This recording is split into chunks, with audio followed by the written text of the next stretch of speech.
Hello students, today's class for class 11th derivative topic कर रहे हैं हम। और डेरिवेटिव टॉपिक में भी क्वेश्चन नंबर 5 पे है, एक्सरसाइज 13.2 के। ये क्वेश्चन देख के थोड़ा सा बच्चों को मुश्किल लगता है, बट है वेरी वेरी इजी वन। देखते हैं क्या है question. For the function F x 100/100 x 99 ये एक सीरीज चल रही है, तो अगली स्टेप x 98 एक स्टेप कम, और जो भी पावर में वही नीचे, तो एंड सो ऑन जब चलते जाएंगे। और इस तरह की आप 98 टर्म्स लिख लेंगे तो x²/2 और x, इसको आप x/1 भी लिख सकते हो, और लास्ट टर्म 1 है आपकी। तो ये पूरी एक सीरीज है। आपको भी पता चल रहा है कि जो इसमें टर्म्स है कम से कम 101 है, 101 टर्म है इसमें, है ना। 1 क्योंकि 0 से स्टार्ट हुआ और 100 तक गया है ना। अब हमें इसमें f' निकालना है सबसे पहले।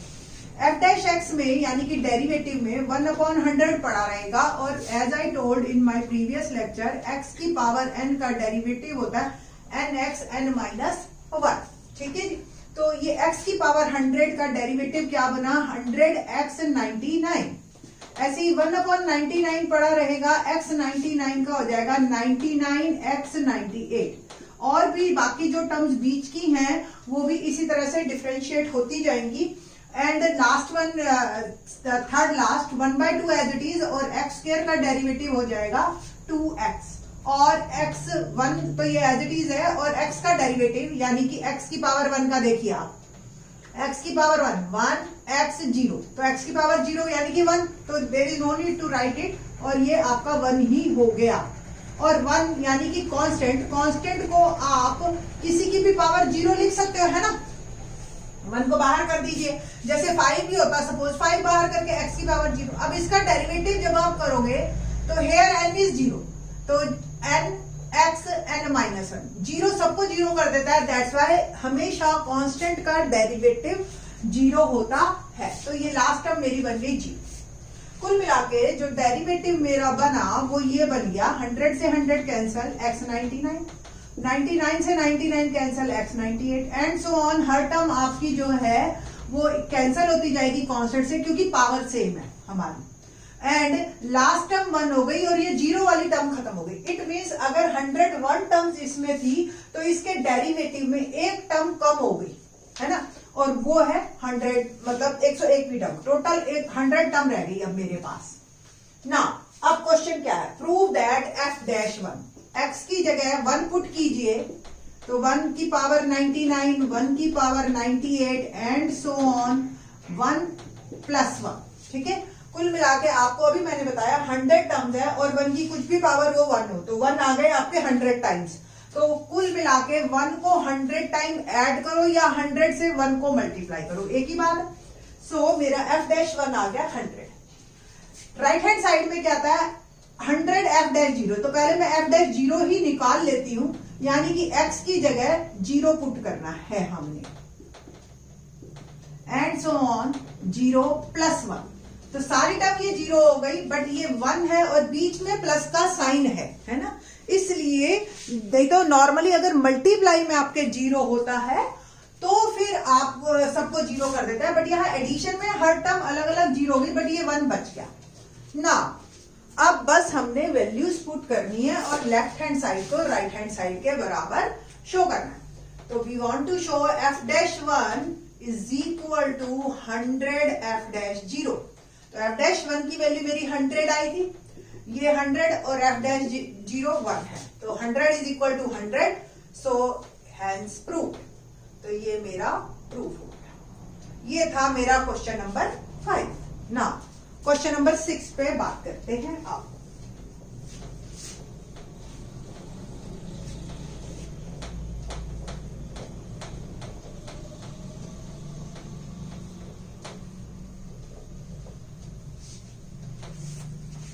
क्वेश्चन नंबर 6 देखते हैं क्या है। Question number 6, find the derivative of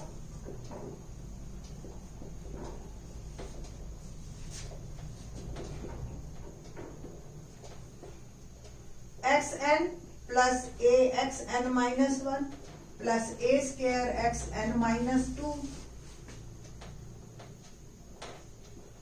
and so on an-1x plus an। ठीक है जी। For some fixed real number a. ये है मेरा क्वेश्चन, ठीक है। मुझे इसका डेरिवेटिव निकालना है, तो देखते हैं डेरिवेटिव क्या है। डेरिवेटिव इसमें हमारे पास, आप ए से कोई भी डरने वाली बात नहीं है। A is any constant, real number है, √2 √3 कुछ भी हो सकता है, पड़ा रहेगा वो साइड में।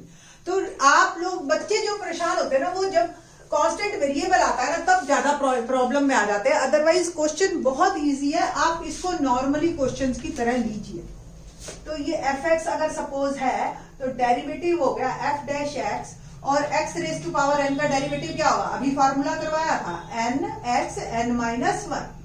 ए कांस्टेंट पड़ा रहेगा, x की पावर n-1 का क्या होगा, here n is n-1, तो n-1 x n-2। अगली term a square, here n is n-2, तो n-2 x n-3 and so on plus a n-1 as it is पड़ा रहा, और x की पावर 1 का, मैंने अभी बताया था आपको कि x का जो हमारा डिफरेंशिएशन है वो हो जाता है 1, ठीक है। And the last term an का कांस्टेंट हो गया, बिल्कुल एग्जैक्टली पहली वाली ही टर्म हो गई। एक टर्म आपकी कम हो जाएगी। ये सिंपल सा डेरिवेटिव है और यही मेरे पास आंसर है। इसको आप थोड़ा सा रिफाइंड फॉर्म में लिखना चाहते हैं लिख लीजिए, अदरवाइज ये भी बिल्कुल सही है।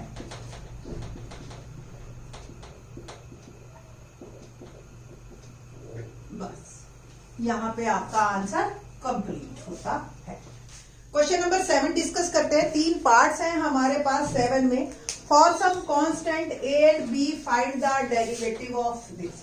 तो a और b अगर क्वेश्चन में है तो वो बॉदर करने की जरूरत नहीं है। जैसे कांस्टेंट पड़े रहते हैं आपके, अगर मल्टीप्लाई में है तो कांस्टेंट पड़े रहते हैं, और अगर प्लस माइनस में तो कांस्टेंट का डेरिवेटिव 0 होता है, तो उसको ऐसे कंसीडर करना है। तो क्वेश्चन नंबर 7 3 पार्ट्स है मेरे पास। The first part is x minus a x minus b। Second ax square plus b whole square. Third one is x minus a और x माइनस b। मैं इन क्वेश्चंस को जो भी जितने भी तरीके से पॉसिबल है मैं आपको करके दिखा देती हूँ। देखिए फर्स्ट पार्ट, वैसे तो अगर स्टूडेंट थोड़ी सी प्रैक्टिस कर ले तो इस क्वेश्चन को प्रोडक्ट रूल से करे, बट अगर आपको शुरू में दिक्कत आती है तो पहले आप इसको पॉलिनोमियल बना दो, सिंपल। यानी कि x माइनस a को पहले इन दोनों से मल्टीप्लाई करो।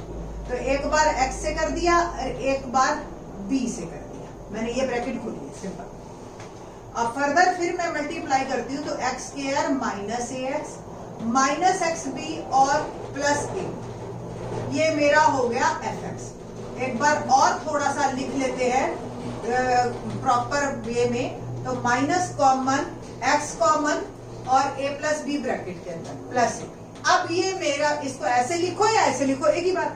अब हम डेरिवेटिव करेंगे, तो डेरिवेटिव में सिंपल f'(x) x स्क्वायर का डेरिवेटिव, अभी मैंने बताया था आपको d by dx of xn is n x n minus 1, here n is 2, तो 2x 2 minus 1 माइनस, मैंने अभी आपको बताया था कि कांस्टेंट अगर मल्टीप्लाई में पड़ा रहे कोई दिक्कत नहीं है। x की पावर 1 तो 1 x की पावर 0 है ना, n x n minus 1 ये इनटू में, और a भी कांस्टेंट है तो a भी कांस्टेंट का डेरिवेटिव मेरा आ गया 0। ओके, बस अब इसको थोड़ा सा रिफाइंड फॉर्म में लिख लीजिए आप, ये आपका आंसर है 2x minus a plus b। किसी की पावर 0 वो 1 होता है तो there is no need to write it here.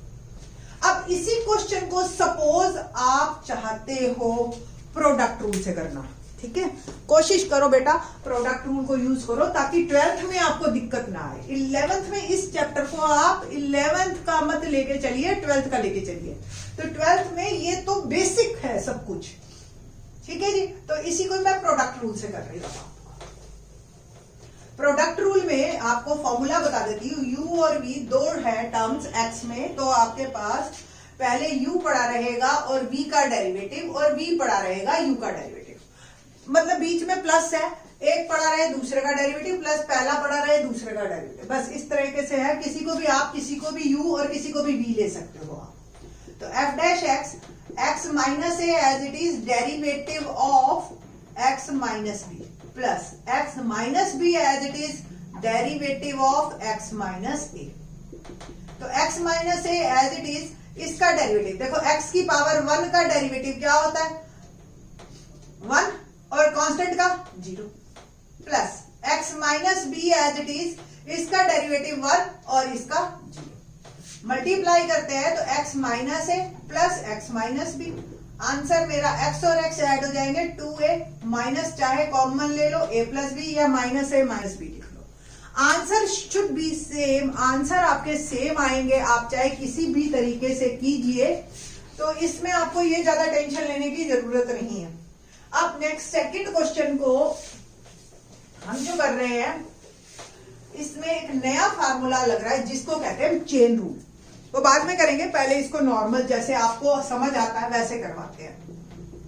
F x है आपके पास a x square plus b का होल स्क्वायर, करिए जी इसका a plus b whole square identity अगर आपको ध्यान हो, a square plus b square plus 2ab, तो ax स्क्वायर का square plus b square plus 2ab, तो a square x4 plus b square plus 2abx, ऐसे लिख सकते हैं इसको। ये मेरा नॉर्मल एफ एक्स आ गया। अब बात करते हैं एफ डैश एक्स की, तो a square as it is x की पावर 4 का डेरिवेटिव 4x क्यूब हो गया ना, n x n minus 1। B square constant है, इसका डेरिवेटिव हो जाएगा 0। ओके, आप इसको ऐसे भी लिख सकते हो, a square as it is d by d x of x4, फिर d by d x of b square, फिर 2ab constant d by d x of x, तो ये a स्क्वायर और ये हो गया 4x क्यूब, ये 0, 2ab एज इट इज और x का डेरिवेटिव हो गया 1, तो कुल मिला के 4a square x cube plus 2ab is my answer. तो ये हमारा इस तरीके से 7th का सेकंड पार्ट। अब मैं जो नया वर्ड मैंने अभी बोला था वो बोला था चेन रूल। तो चेन रूल देखे कैसे क्वेश्चन को, बड़ा इंटरेस्टिंग है चेन रूल, और अगले साल ये बेस बनेगा आपका।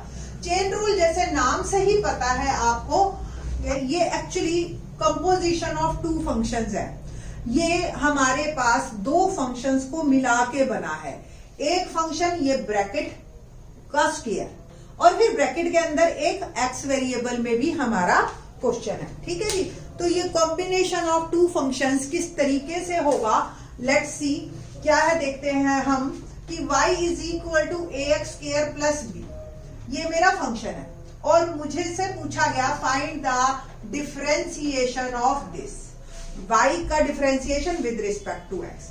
अब या तो मेरे पास सिंगल ये ब्रैकेट होता तो मुझे आ जाता एक्स स्क्वायर का डेरिवेटिव मुझे आता है, या फिर ये होती तो आ जाता।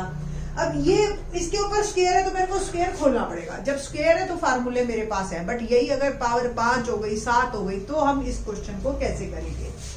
तो अब हम इस क्वेश्चन में जो हमारी प्रॉब्लम है वो ये है, ये ब्रैकेट, तो इस ब्रैकेट को हम एज्यूम कर लेते हैं, let u is ax square plus b, ठीक है। तो y एक्चुअली क्या बन गया, ये u स्क्वायर, तो dy बाई du तो निकाला जा सकता है ना, जैसे क्वेश्चन du बाई dx था ऐसे dy by du that is 2u, और यहां से du बाई dx भी निकाल सकते हैं आप, 2ax और b का डेरिवेटिव 0। एक्चुअल में हमें क्या निकालना था, dy बाई dx, u तो हमारा एज्यूम किया हुआ है, तो dy by du upon into में अगर du बाई dx मैं कर देती हूं तो मेरी प्रॉब्लम सॉल्व हो जाएगी। du से du कैंसिल हो जाएगा, du बाई dx, और इनकी वैल्यूज को यहां में मल्टीप्लाई कर देती। u की वैल्यू अगर आपने ध्यान हो ये हमने लिखी थी, ये मैंने वापस पुट की, और ये मेरा आंसर, ठीक है जी। तो ये अगर आपको ध्यान हो आपका मैच कर रहा है, तो आपके पिछले क्वेश्चन में भी सेम ये टर्म आई थी, ठीक है। तो इस तरीके से चेन रूल से भी आप कर सकते हैं। थर्ड पार्ट मेरा है क्वोशिएंट रूल से, इसमें आप क्वोशिएंट रूल ही लगाइए, बेस्ट रहेगा। और मेरे पास 11th क्लास के लेवल पे और कोई नहीं है सोल्यूशन। u बाई वी अगर कोई 2 टर्म्स हो, x एक्स में और आपस में डिवाइड हो रही हूं तो फॉर्मूला है denominator square, denominator as it is differentiation of numerator minus u as it is differentiation of denominator. With respect to x इसलिए लिख रहे हैं कि ये एक्स में वेरिएबल है, अदरवाइज आप किसी के भी विद रिस्पेक्ट टू जिसमें भी हमारा वेरिएबल होगा उसमें करना पड़ेगा। तो करते हैं, ये आपका एफ एक्स है और एफ डैश एक्स क्या होगा, denominator square, denominator as it is derivative of numerator minus numerator as it is derivative of denominator. ठीक है जी। तो x minus b as it is, इसका डेरिवेटिव 1 क्योंकि x का 1 हो गया, a का 0 minus x minus a as it is, इसका derivative 1 x minus b whole square. थोड़ा सा आपने सॉल्व करना है और सॉल्व कर लीजिए, किसी भी फॉर्म में लेके चले जाइए आप। दिस अपॉन दिस और दिस अपॉन दिस करके भी लिख सकते थे, मेरे को ऐसे अच्छा लग रहा है, मैंने इसको ऐसे लिखा। तो a minus b x minus b whole square that is the derivative of this third part. ठीक है जी। तो इस तरीके से हमारे इसके डेरिवेटिव होते चले जाते हैं। तो question number 8 onward in the next lecture. Thanks.